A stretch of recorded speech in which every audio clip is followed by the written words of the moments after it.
This is Pet Life Radio, the possumest pet party place on the planet. That's a lot of bees, baby. Yeah. Get ready for some tail wagging, fur flying, feather flapping fun. Oh, yeah. PetLifeRadio.com.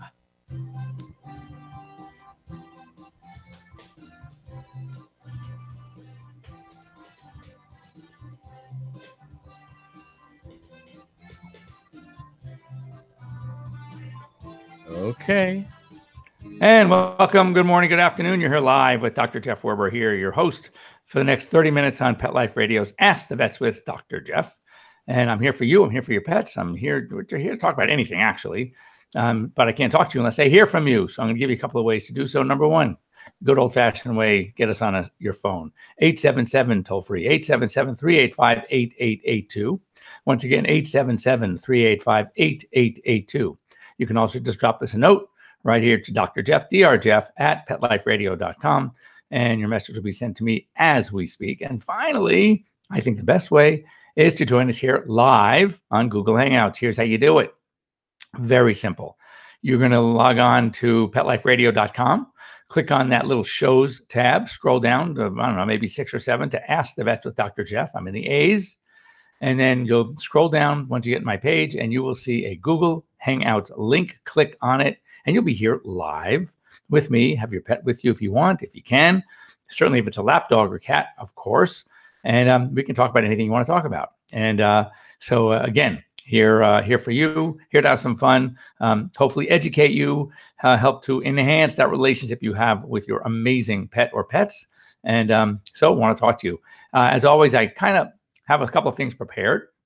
So for all of you shy people out there that are afraid to pick up the phone or afraid to go on your computer, or maybe you're driving and you can't, stay safe. So anyway, a couple of things. In perusing the news, we have a couple of stories that caught my eye. Number one, Delta Airlines now, they're going to be using a software. It's actually developed in Singapore. And it's basically, it is a tracking mechanism that you can actually, if you have your dogs or your pets that have to travel in cargo, this is an app that you can click on. You can monitor their safety. Customers will be able to get real-time updates on their pets. It's actually pretty cool. So yeah, it's called Cave Pod. And it's really a great little device, so you can feel a little bit more secure. I know it's always nerve-wracking, and you have your dogs below. You know, years and years ago, when I was flying back and forth to school from LA to Davis, we had a very, very large Labrador, a 100-pound lab. And he, of course, this was way before you can bring pets that size onto a plane, and we had to keep him in cargo. I was always a bit nervous about it, but he did great. Speaking of airlines, Spirit Air now is going to require a form for emotional support animals. So you're going to have to prove that your pets are emotional support animals. So that's something just to keep in mind. And then there was one more thing I saw. Oh, this was kind of cute. That Alaska Airlines, everyone's jumping on this thing. All the airlines are trying to do something. Here's a good one. Alaska Airlines is now going to accept miniature horses as service animals. So if you have a miniature horse, it better be miniature, or else you're going to have a lot of interesting other passengers on the plane, especially if he's not well, I wouldn't say house trained, I'll say plane trained. But not everything about a miniature horse is miniature, if you get my drift. But anyway, you still can't use peacocks or monkeys or pigs, but you can use a miniature horse as a service animal. However, for emotional support animals, there's a distinction there. It can still only be dogs and cats. And again, you have to provide documentation. So that's pretty good. So if you have a miniature horse, he can be your service animal. You got to train him well. San Angelo, Texas, a parvo outbreak. So parvo is still out there. Don't think that just because your dog is an adult that he or she is safe from parvovirus. So I still recommend maintaining, keeping up to date on the parvo vaccines, or in my opinion, better yet, do the parvo titer testing to make sure that your pets are protected. And of course, if not, or if their titer test is low, then you want to go ahead and make sure you update the vaccination. Here's also pretty good news. It's a new drug for canine pancreatitis. Believe it or not, it's coming from Japan. It's already has the the approval in Japan, so it's going to be used in Japan. And where our clinical trials here in the U.S. are starting in May. So that's great. Pancreatitis can be a killer. That big dog I just told you about that I would fly back and forth, my 100-pound lab, he ultimately died of pancreatitis. I mean, he was an old guy, but he was the classic. If you looked up for definition, garbage can hound, or we call just a garbage hound, it would have a picture of my Thor. He was literally a garbage dog. But anyway, so it's great news to have something that we can use just to add to our many treatment options when it comes to pancreatitis. Pancreatitis, by the way, it's very common in dogs, and how? It's because they get a hold of too much fatty foods. That's why a lot of things we talk about, nuts and like macadamia nuts and avocados. It's not that the food itself has a toxin necessarily. It's their very high fat content. And we got to be very careful when it comes to dogs and fat, because that's what predisposes them to pancreatitis. This is pretty good. This is certainly a big plus in the microchip world. A dog missing for 5 years was returned to its owners thanks to a microchip. At the time she was found, she was now 17. She was lost when she was 12. A 17-year-old dachshund, now partially deaf and blind. She was found roaming in a parking lot. Animal control picked her up, brought her into the shelter, and sure enough, was microchipped, and they were able to get a hold of the owners. I don't know any of the details about how far the dog must have traveled, but can you imagine? You have a little dog. So you're thinking, okay, you don't hear a thing. This dog was either attacked. In our area, we'd think coyotes. A car accident. Something happened to this poor dog. And after all these years, you're saying, you know what? The memories are there. 12-year-old dog. We did have her for a good part of her life, et cetera. All of a sudden, you get a call 5 years later, 17 years old, and they found your dog. That's pretty good.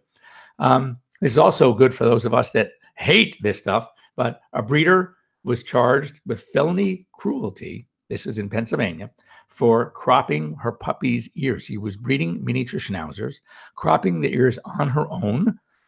Does not have, obviously not a veterinarian, so she doesn't have a veterinary license. Did not use anesthesia. And so they really got her, which is great. And by the way, AVMA, the American Veterinary Medical Association, opposes ear cropping solely for cosmetic purposes. So, those, like many of those things, that's why you're seeing now the boxers and the Great Danes and all these dogs that typically, and the giant schnauzers, all these dogs that used to have these cropped ears are now really acute with their floppy ears. Also eating acorns from oak trees. Just so you know, they're not benign. They can cause GI, gastrointestinal obstructions. And interestingly, there is a toxin in acorns that actually can cause kidney failure in dogs. They're called tannins. So acorns are high in tannins, and that can cause vomiting, diarrhea, anorexia, and with all that combination, dehydration, kidney problems, etc. So just something to keep in mind, that if you see your dog likes to, hang out, chill out, and pick up acorns, that definitely can be an issue.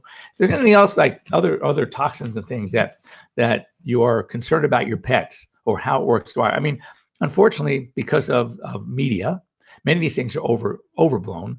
And things that really are important, you just don't hear enough about. For example, everybody thinks, oh my God, chocolate. I get these people that are calling me on an emergency line because their dog ate a Hershey's Kiss. I mean, really? No. Now, milk chocolate probably is not as dangerous. The most dangerous of all, interestingly, we used to say, and it still is, by the way, don't get me wrong, is like baker's chocolate, pure chocolate. But even worse is 100% pure cocoa powder. Like if you buy the cocoa powder, like for baking, that stuff is pure chocolate, and that probably has the most toxic potential. Of course, then it goes to the dark, pure baker's chocolates, and then you go to the semi-sweet chocolates, and then finally to the milk chocolates, and finally white chocolate. White chocolate is really not chocolate, so that's pretty benign. But there are ways. You should go online. You can print out. Actually, there's a chart where you can just plug in your dog's weight, and then it will tell you how much of each of those different types of chocolate the dog would need to eat to start having dangerous toxic signs. I say sometimes the best thing is they'll vomit, and then that they throw it all up, which is great.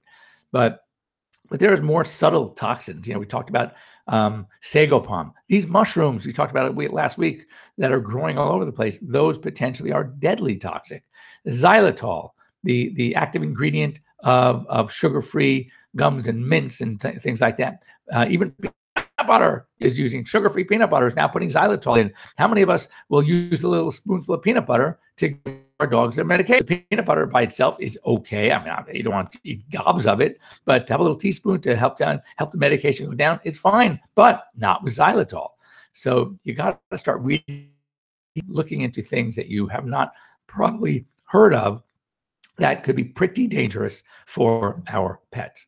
And then, so if there's anything else out there you think about, let us know, because it's something that we need to have. It's great to have a chart.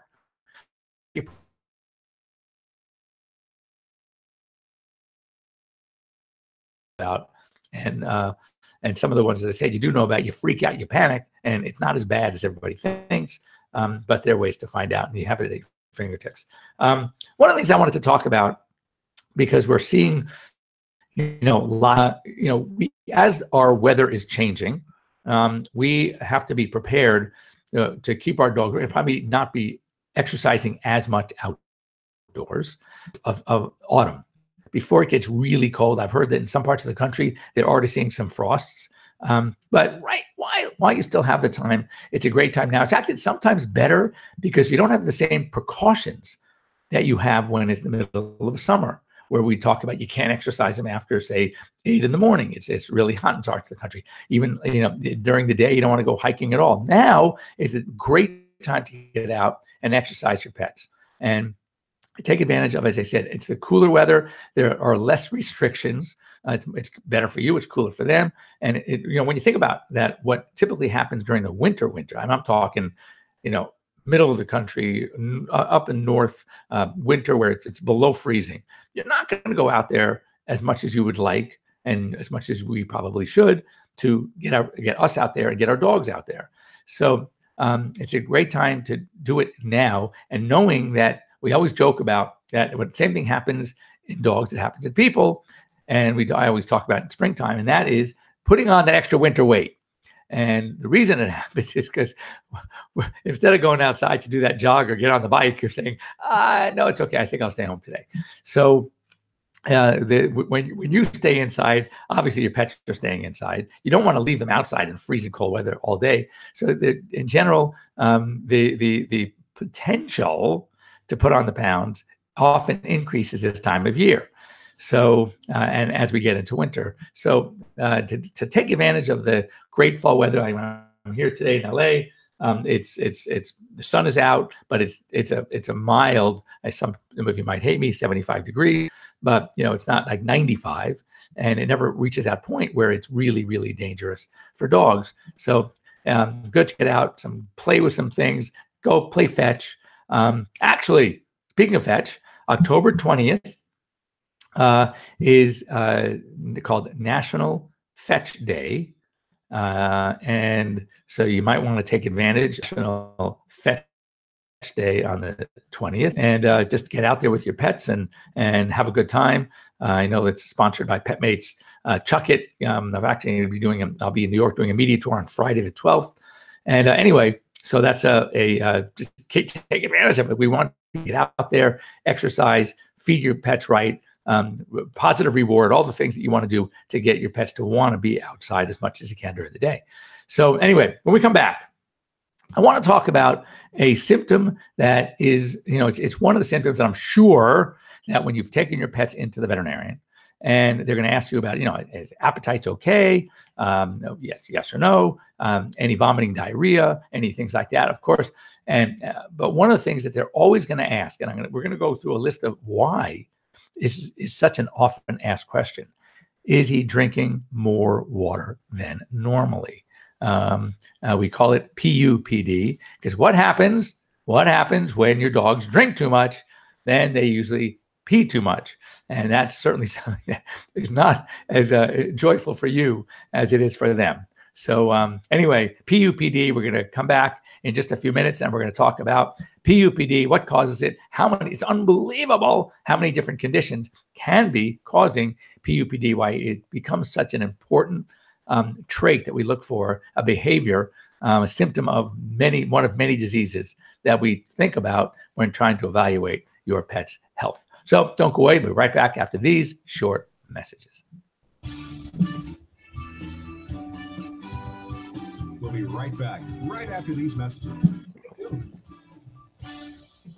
What if you could protect the life of your cat with something so simple and affordable that you already use every day? Get ready for the evolution of kitty litter. It's Pretty Litter. Along with all the features you've come to expect from your kitty litter, Pretty Litter's patented and scientific formula will also monitor your cat's health and detect illnesses early while providing industry-leading odor control. 2 kitty litters, same cat, same price. But there's one important difference. Pretty Litter reacts to your cat's waste by detecting health issues simply by changing color. And the key is that Pretty Litter detects these issues before your cat shows symptoms of physical illness or pain, likely saving you major dollars in vet bills while protecting the health of your cat. What do you think, little guy? Ready to switch litter? Pretty Litter. Colorful insight into your cat's health. Go to prettylittercats.com/cat101 or use coupon code CAT101 to get 20% off your first subscription order. Put on a perfectly possum pet party. Having an awesome birthday or adoption day celebration for your 4-legged friend? Or just want a fun excuse to throw a fun party with your friends from the dog park? Deck out your party with Molly and Bandit Pet Party accessories. Party products designed specifically for pets. There are wearables, including adjustable pet party hats, bow ties, and tutus. The photo prop kits include funny glasses and hats. The party supplies and decorations include coordinating table covers, party banners, cake decorations, and treat bowls, cups, and bags. Everything you need to create great memories and Instagram-worthy photos. They're available in 2 colorful themes, tropical and fireman. It's a dog's life. Celebrate it with Molly and Bandit Pet Party at mollyandbanditpetparty.com/petlife. Does your dog itch, scratch, stink, or shed like crazy? Come to Dynavite for help. Order a 90-day supply of Dynavite. Dynavite for life. Pick up 2 tubes of Doggosuds. Get the 3rd tube free. Peppermint, tea tree, lavender, Doggosud shampoo. Made with all-natural coconut, jojoba, aloe, great for healthy skin and soft, shiny coats. But no itchy, harsh chemicals. Lather up, rinse away. Try Doggosuds. Buy 2, get 1 free. At Dynavite.com. DINOVITE.com. Let's connect socially. Join the Pet Life Radio community to get the latest pet news, updates, and reviews. Connect with our show hosts and pet lovers socially on our Facebook and Twitter pages.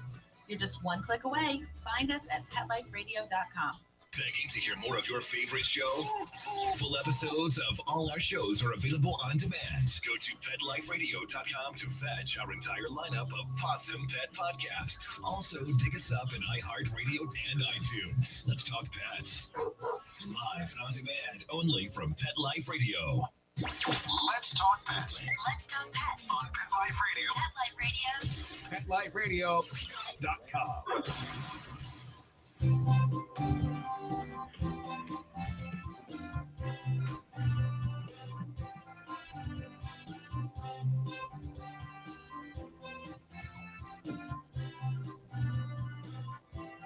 Okay.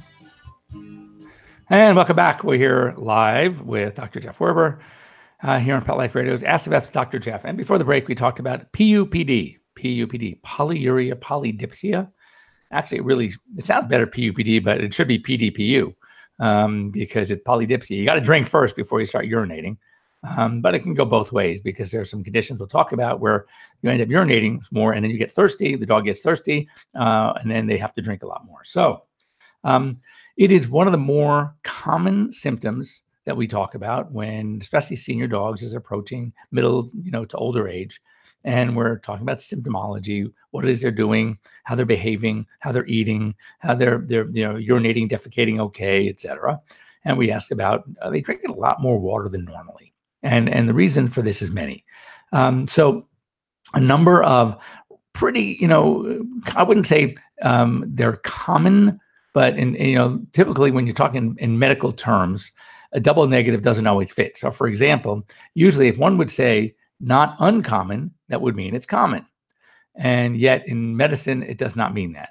It means that it is just not that uncommon. It does happen. It's not common yet, but it's not uncommon. Uncommon usually means it's rare. And this is something that's not rare. So let's talk about, some of the basic things. When dogs start having, or cats as well, start having kidney problems, their kidneys stop functioning. The kidney acts like it's a filter, and it reads, one of the things it does is it reads the body's hydration status, and it will try to maintain it via what we call urine-specific gravity, meaning if you are very thirsty, you just finished running a marathon or just running period, doing a lot of exercise for a couple of hours, typically, as you know, your urine is going to be very, very sort of pungent, very concentrated, very yellow. And so if you were to drink a lot of water at that point, the kidneys will read the need to preserve much of the fluid that you just took in, that you ingested via drinking. And then it's going to try to balance out the urine-specific gravity. So the higher the specific gravity, that means the higher the concentration. The lower means the more dilute the urine. So for most of us guys know, you go out and you're partying a little too much and having a couple of beers, before you know it, your urine's coming out. It's pure water. So that's because we have excess. The kidneys read that when they're functioning properly, and they're doing their job. So what we call isoscenuric range, that's the range that would be tap water, is 1.008, we call 10.8, to 1.012 to 10.12. That's your normal range. So if you are above, because you're very thirsty, because you're dehydrated, and a cat, for example, the normal urine can be up to 1045. 0.45. In a dog, it's usually 1030, 1035. Cats typically concentrate the urine more than a dog. Now, if you are took way too much fluid in, like that night with the boys, and you're drinking a lot of beer, your urine specific might be 10.5, because a healthy kidney can say, we are going to actually get rid of even more liquid than is that isoscenuric range. So when we see, typically, regardless of hydration, or one of the more dangerous things, I'm sure you've seen your veterinarian tent up the skin on the back of the neck, lift up the lips and feel how sticky the gums are. That's assessing hydration. So if you have an animal that's dehydrated, then you would therefore expect the urine-specific gravity to be on the high side, 1025, 1030, 1035, 1050, 1060. Then you know the animal that's working. Kidneys, you could just tell they're trying to preserve as much of the fluid in the body as they can. So therefore, what comes out in the bladder via the urine is very concentrated. Now, what happens with kidney disease, one of the first indicators of kidney problems is that you see an animal presented to the veterinarian, you take your dog or cat in, the doctor says very dehydrated, but when they pull the urine, what is it? 10.8 to 10.12. That means the kidneys, basically everything that's coming in is coming out. They're not properly addressing the body's need to retain as much fluid as they can.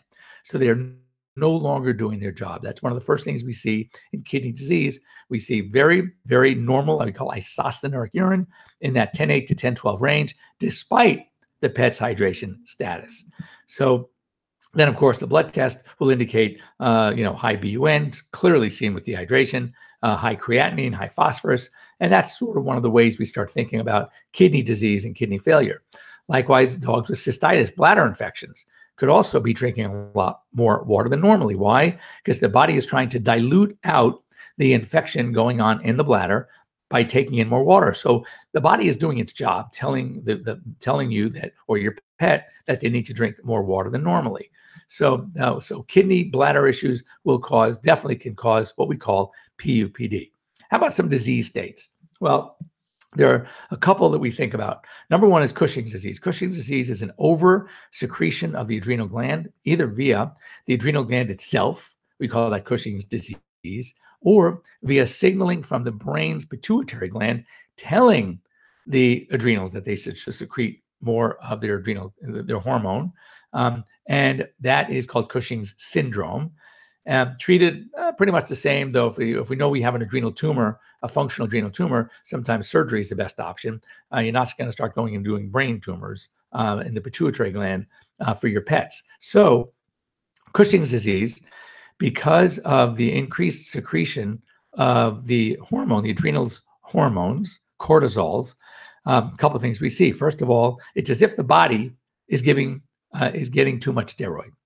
And one of the signals that we see is excessive drinking. For example, if your dog, one of the side effects, if your dog is on prednisone or prednisolone, your cat on prednisolone, we know that they start drinking a lot of water. That's because the oversecretion of cortisol from the adrenal gland.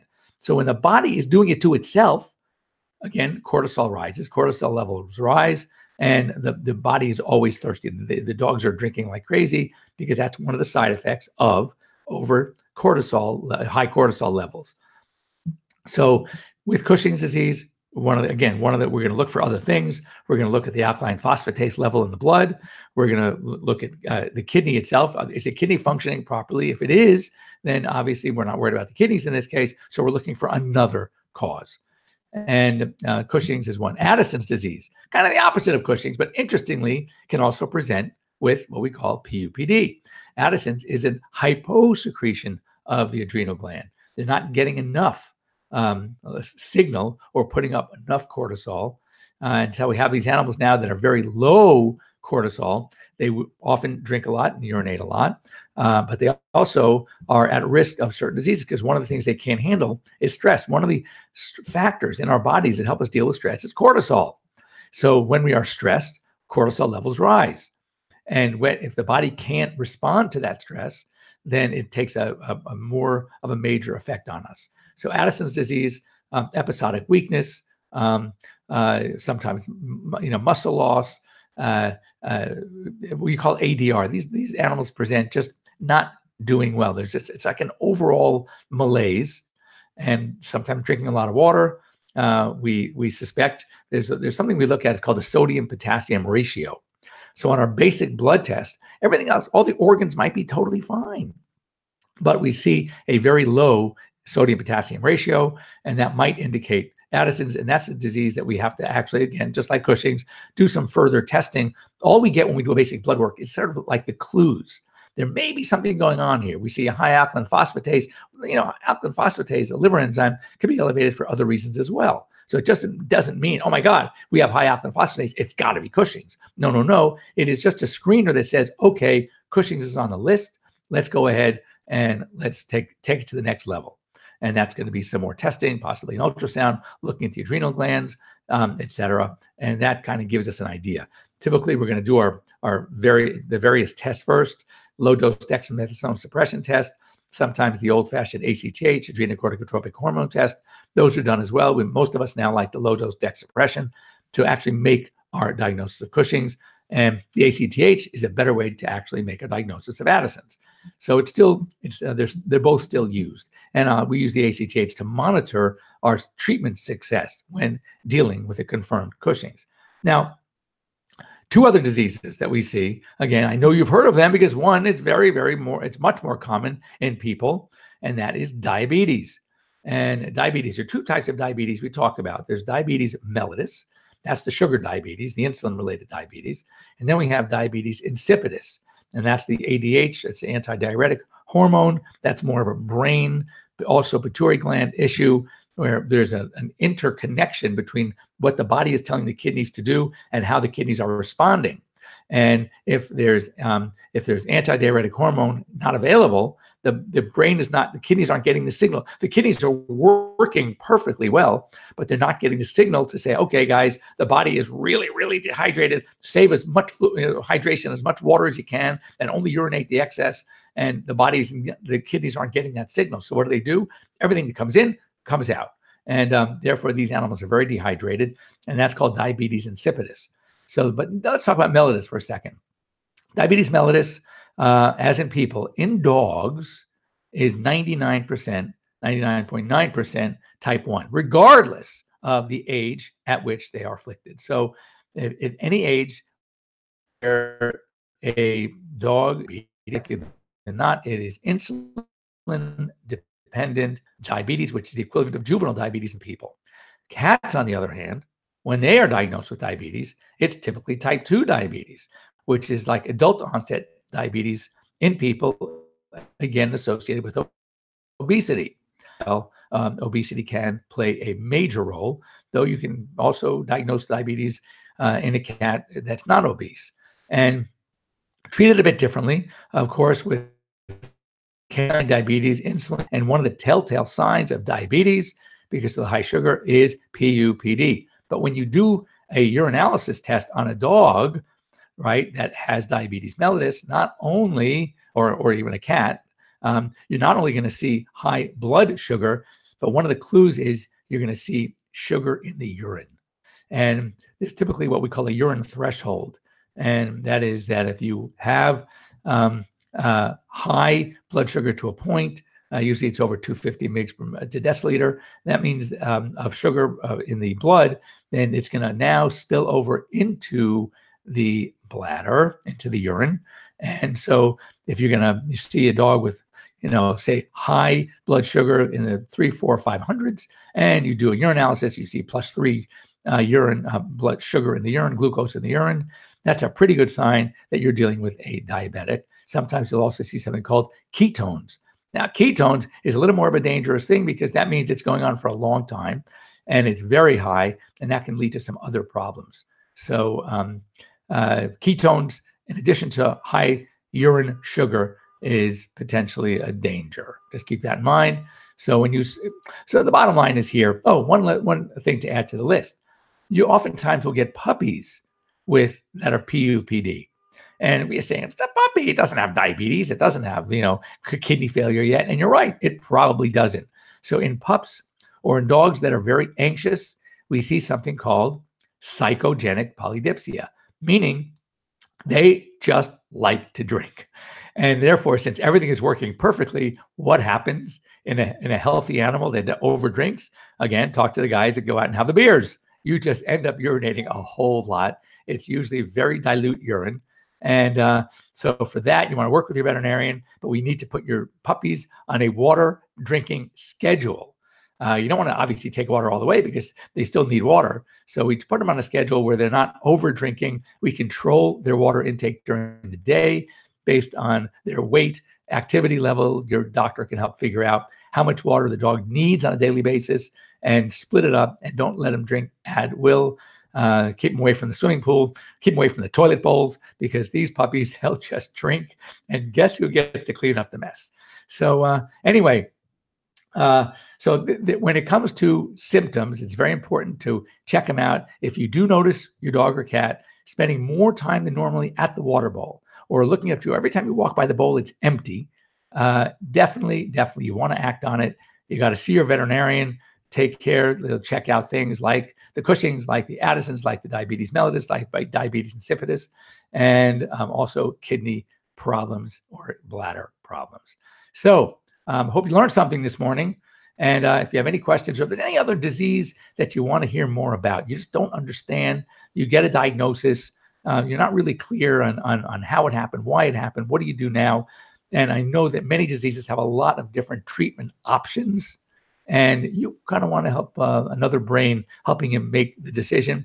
Please feel free to get a hold of me here at Pet Life Radio. We can talk about it on our show. If you want to join us on the show live, you can have your pet with you, and we can talk a lot more about this and help you better understand what's going on with your pets. So have a great week, everybody. I will be here next week. A quick trip to New York on Thursday and Friday, back in town Friday here in LA, and we'll be with you on Sunday. So again, love to hear from you. You can always get a hold of me at drjeff@petliferadio.com. Join my Instagram at Dr. Jeff Werber. If nothing else, I can promise you a lot of really cute pets, some great pictures, some video. And anyway, once again, at Dr. Jeff Werber, would love to hear from you, and follow me on Instagram. Otherwise, have a wonderful week. Take care.